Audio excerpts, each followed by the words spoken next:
તો જય શ્રી રામ। તો દોસ્તો તમે જોઈ શકો છો કે અહીં અમે ટ્રેક્ટર ખોલી નાખ્યું છે અને ટ્રેક્ટરનું બોનેટ જો અહીં હેઠે મેકી દીધું છે। ટ્રેક્ટરનું બોનેટ અહીં હેઠે મેકવાનું કારણ એ છે કે અમારા ટ્રેક્ટરનું આ એમ કહેવાય છે કે આનું પંખડી હોય છે, પંખડી એ રેડિયેટર ટાઢું કરવાની હોય છે। રેડિયેટર ટાઢું રાખે એટલે ટ્રેક્ટર સારું હાલે ને ગરમ ન થાય એનું હોય છે। તો દોસ્તો અહીંયા તમે જોઈ શકો છો કે આની પંખડીમાં ડગ પડી ગઈ છે, બેરિંગ ભવડાઈ ગયું છે। એ મેં તમને એક વિડીયોમાં કીધું તેમ છે, ગડગડ ગડગડ અવાજ બહુ આવે છે। તે હવે અમે કીધું કે આને મોવા લઈ જાઉં, કારણ કે મોવા લઈ જવાય એમ છે નહીં, કારણ કે તમે 1 કિલોમીટર રાખો તો બહુ ગરમ થઈ જાય છે, ફૂલ ગરમ થઈ જાય છે, વરાળું નાખવા મળે અને ધવાડો કાઢવા મળે, એટલું બધું ગરમ થઈ જાય તો આપણે મોવા લઈ જઈ શકીએ એમ છે એ નહીં। તો અમે ટ્રાય કરી છીએ કે ઘરે કરી શકીએ છીએ કે નહીં। જો ઘરે થઈ જાય તો મોવા ઠેઠ લઈ જવું નહીં અને કારીગરનો ખર્ચો બચી જાય। તો અત્યારે હવે અમે બળ કરીએ છીએ કે શું થાય શું નહીં। અને અહીંયા છે આપણું બોનેટ કાઢી લીધેલું છે, હા ઉતારી લીધું છે હેઠે જુઓ। અને હવે અમે પંખડી ખોલવાની ટ્રાય કરીએ છીએ, હવે પંખડી ખુલે કે નહીં। અને એવું લાગે છે કે પાંખડું તૂટી ગયું। શું થયું ભાઈ કારીગર વિરાજભાઈ પરમાર? પાંખડું તૂટી ગયું ને તમને ઓલામાં ડગ પડી ગયેલી હોય એવું કંઈ લાગે છે કે? લાગે છે ને, ડગ તો પડી ગઈ છે, પડી જ ગઈ છે।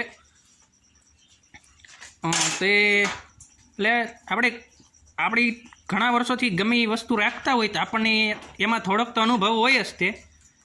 એટલે કારીગરની નાની વસ્તુમાં છે ને કારીગર પાસે બહુ જવાનું ન હોય, તો એટલે અમે ઘર બેઠા કંઈક ટ્રાય કરીએ છીએ, થાય કે નહીં।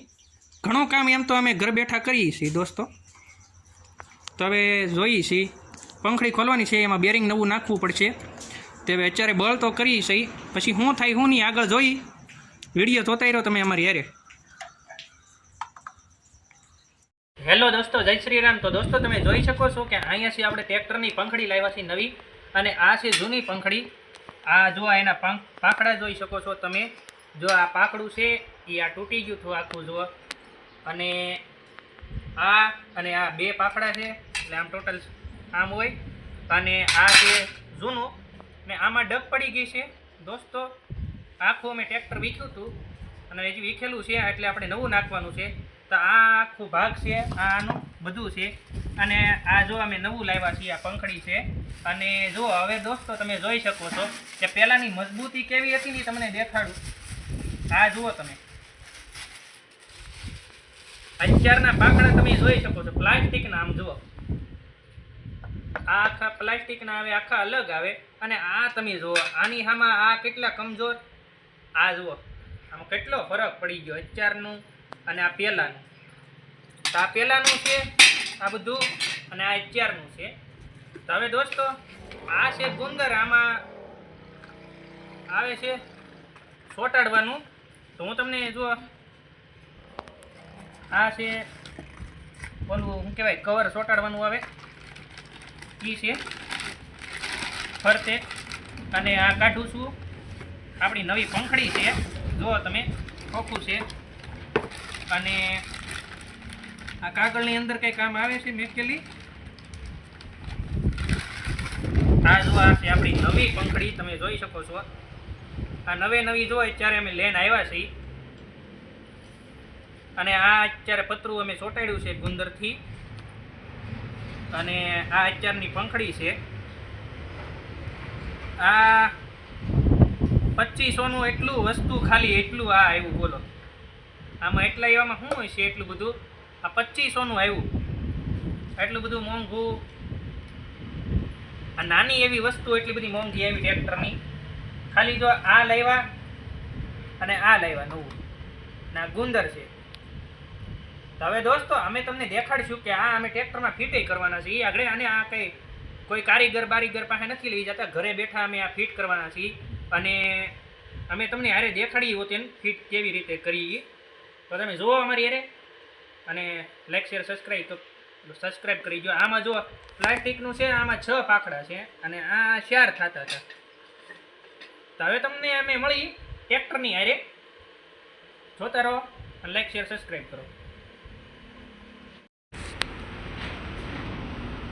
તો દોસ્તો તમે આ જોઈ શકો છો કે આ છે મેસી ફર્ગ્યુસન 241ની ક્રેન્ક. આને ક્રેન્ક કહેવાય છે દોસ્તો. અને આ જો તમારે ભાંગી જાય ટ્રેક્ટરની અંદર તો ખર્ચો તમારે ખાલી આ ક્રેન્કનો કેટલો આવશે તમને કહું. આ સેમસંગનું એન્જિન આવે મેસી ટ્રેક્ટરમાં અને 16,000ની તો ખાલી આ ક્રેન્ક આવે. આ જો તમને ભાંગી ગયેલી દેખાડું. આ અહીંયા આ છે ઈ અને અહીંયા જો અહીંયા આ પીડો ઈ કટકા. જો આને ક્રેન્ક તમે નાખો ઓરિજિનલ સેમસંગની નાખશું અને કદાચ ભાંગવી તો ન જ જોઈએ. કદાચ અમારે ભાંગી ગઈ હતી એટલે અમે તમને દેખાડીએ છીએ કે આને ક્રેન્ક કહેવાય.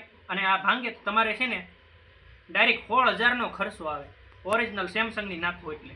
અને પછી એના બીજો ખર્ચો તમે કરાવો બ્રાસ ને એવું બધું નખાવો એટલે એ ખર્ચો અલગ. અને અત્યારે જો અમે આ પંખડી આવડી ખોલી છે એ તમને દેખાડી એટલે કે આ ક્રેન્ક અમે નવી નાખી 2023માં નાખી હતી અમે. અને હવે અત્યારે આ પંખડી અમે નાખી છીએ એટલે અમે તમને આગળ દેખાડતા જઈએ એન્જિનની અંદર આવું આવે એટલે આ તમે જુઓ આને ક્રેન્ક કહેવાય. તો દોસ્તો આથી ક્રેન્ક ને હવે અમે કરવાના છે ફિટ આખું એન્જિન ને બધું. આ જુઓ બધું ખોલ્યું છે. આ તો પોરનું 2 વર્ષ જૂનું છે એટલે તોય તમને દેખાડ્યું. તો હવે જો અહીંયા બધું વિખેલું છે અને અહીંયા છે પંખડી ને આ ક્રેન્કને મૂકી દો અહીંયા. આ એટલો એવો કટકો છે પણ દોસ્તો ફૂલ ભારે છે. આમાં વજન બહુ આવે. તો હવે દોસ્તો તમને અમે આ પંખડી લગાડીને પછી પાછા મળી કે અહીંયા કેવી રીતે લગાડવી. હવે તો અહીંયા સીધું છે હાવ આરામથી થઈ જાય. આ જો દોસ્તો બધા કટકા છે ક્રેન્કુના ને એવા. તો દોસ્તો હવે મળશું આપણે ઘડીક ખમી. તો દોસ્તો તમે અહીંયા જોઈ શકો છો કે અમે આ પંખડી ફિટ કરી દીધી છે. અને આ પંખડીમાં કઈ અઘરી વાત છે ને ખાલી 4 બોલ હોય છે એ તમે ફિટ કરી દો એટલે થઈ જાય. અને પછી આ તમારે જે આ પટ્ટી છે એ આ ફિટ કરી દેવાની છે એલ્ટિનેટર હારે પંખડી હારે અને એટલી પુલી હારે એટલે આ થઈ ગયું. એટલે આ પટ્ટી અને આ પંખડી એટલે આપણે ફિટ કરી દીધું છે. આ પંખડી જોઈજો તમારાથી ઊંધી ફિટ ન થાય છે, ઊંધા સીધું ન થાય, તમારે ધ્યાન રાખવાનું. આ અમારા વિરાજભાઈએ બધું જો રેડી કરી દીધું છે. અને હવે કરવાનું છે આપણે રેડિએટર ફિટ. આની આગળ આવશે રેડિએટર. તો હવે દોસ્તો રેડિએટર ફિટ કરીને પછી તમને પાછા દેખાડીએ. રેડિએટર જો અમારું અહીં પીડ્યું છે તો ફિટ કરી રેડિએટર.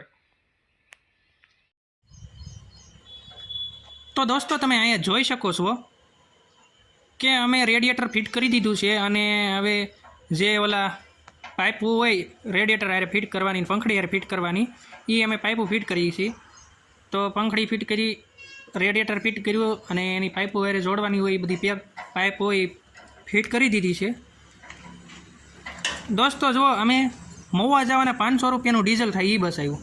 પછી આ ખોલવાનું બધું એના 500થી વધારે કારીગર કેટલા લે એનું નક્કી નહીં, એ પૈસા બસ આવ્યા.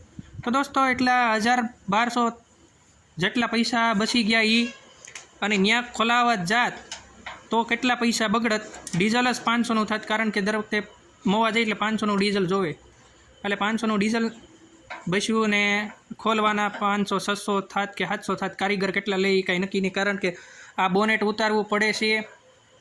બોનેટ ઉતારે પછી આ રેડિએટર ખોલવું પડે. રેડિએટર ખોલે પછી એની બધી પાઇપો ખોલવી પડે. પછી પંખડી ખોલવી પડે, પંખડીની પાઇપો ખોલવી પડે. એટલે અને આ અમે ઘર બેઠા કરી નાખ્યું છે. એટલે હવે ખાલી જો આ પાઇપો ફિટ થઈ જાય એટલે હવે અમારે બોનેટ ચડાવવાનું છે. બાકી બોનેટ ચડાવાઈ જાય એટલે પછી લાઇટોના વાયર ને ઓરના વાયર બધા દઈને પછી રેડિએટરની અંદર પાણી નાખી દઈએ એટલે થઈ જાય રેડી. તો દોસ્તો પછી આપણે છેલ્લે મળીએ પાછા. આપણે વિરાજભાઈ પરમાર છે એ અમારા ભાઈ છે અને તમારે કંઈક કામ કરવું હોય તો મને કહેજો. પાકા કારીગર છે, ઘર બેઠા બધું ખોલી નાખ્યું. કાલે બધું એણે જ ખોલ્યું હતું. મારો હાથ તો ખાલી કાંઈ છે નહીં, વિડીયો ઉતારવામાં મારો હાથ છે. તો દોસ્તો આ બધું વિરાજભાઈએ કામ કર્યું છે. અમારા કારીગર છે, ઘરે બેઠા કરવાની ઈચ્છા અમને બધું કામ કરવાનું થાય. આની પહેલાં અમે ટીવીએસ ગાડી ખોલી હતી, આખું એન્જિન અમે બનાવ્યું હતું. એ અમારી ટીવીએસ ગાડી જો આમ પડી છે. તો દોસ્તો ટીવીએસ એક્સલ રિપેર કરી નાખી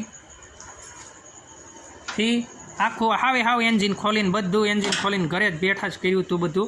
અને આ વખતે ટ્રેક્ટર મેં ખોલ્યું છે આ છે એટલે થોડીક અમને નોલેજ હોય છે કારણ કે જે વસ્તુની હારે આપણે રહી એની નોલેજ હોય છે. તો દોસ્તો આપણે પાછા મળીએ બોનેટને એવું બધું ચડાવીને. હવે એ જ કામ કરવાનું છે.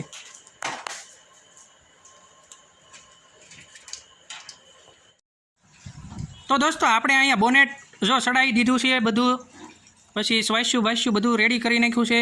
અને અહીંયા હવે જો આપણે રેડિએટરની અંદર પાણી નાખી રહ્યા છીએ અને જોઈ રહ્યા છીએ કે અહીંથી પાણીના ટીપા પડતા નથી, લીકેજ નથી થતું. આ ડબલું આખું મૂકી દીધું છે, મીઠા પાણીનું ડબલું છે. અને જો આપણે બોનેટ ચડાવવામાં થોડીક ભીંગ પડી ગઈ હતી, પણ અત્યારે આપણે જો બોનેટ ચડાવી દીધું છે. ને અહીંયા જો અમારી ક્રેન્ક ને બ્રેન્ક ને પીડ્યું છે, ક્રેન્ક છે એ તમને દેખાડીશ છે પહેલાં. ને અત્યારે રેડિએટરની અંદર પાણી નાખી રહ્યા છીએ. તો દોસ્તો પછી આપણે ચાલુ કરીએ. ટ્રેક્ટર બધું રેડી છે એ અમે તમને દેખાડશું. જો આખો વિડીયો મજા આવશે.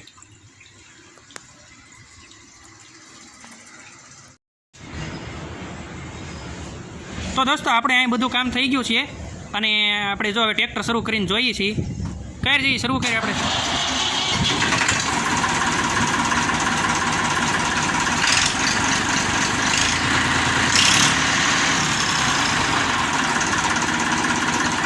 તો દોસ્તો આ હતું આપણું ઘરે કરેલી બધી વસ્તુ રિપેર. આમાં જો કાંઈ કારીગર બારીગરની કાંઈ જરૂરત થઈ નથી ને કાંઈ ગડબડ થઈ નથી. અને કાલે અલગ અવાજ આવતો હતો ને આજ જો આપણા ટ્રેક્ટરનો અવાજ કેવો મસ્ત આવવા માંડ્યો છે. તો આ રેડી લાઇટ બાઇટ બધું રેડી કરતો. એકવાર શરૂ કરતો લાઇટ. તો દોસ્તો હવે મળશું આપણે નવા વિડીયોમાં. લાઇક શેર સબસ્ક્રાઈબ કરો.